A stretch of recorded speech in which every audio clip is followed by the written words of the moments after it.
Okay, this is the master bedroom, which you've got a door that goes out to the covered patio, and here's the master as well.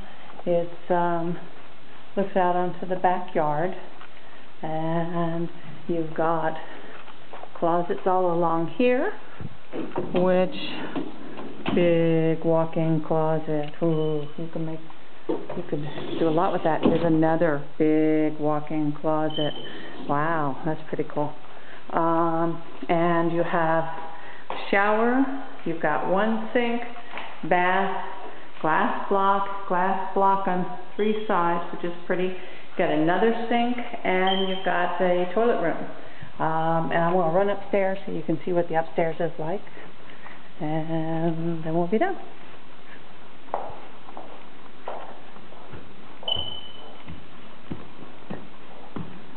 Okay.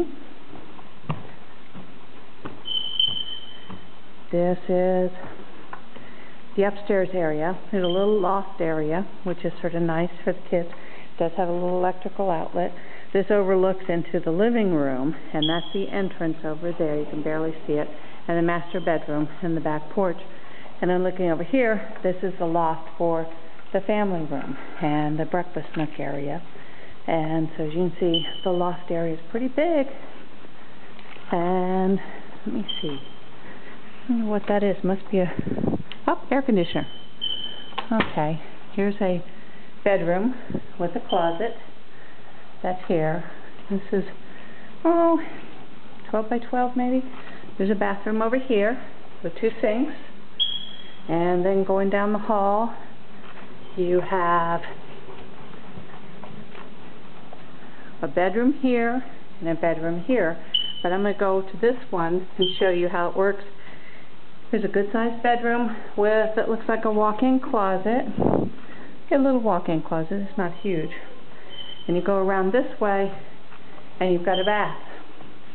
And so as you can see, there's a bath here, but you keep coming around and you see the other bedroom.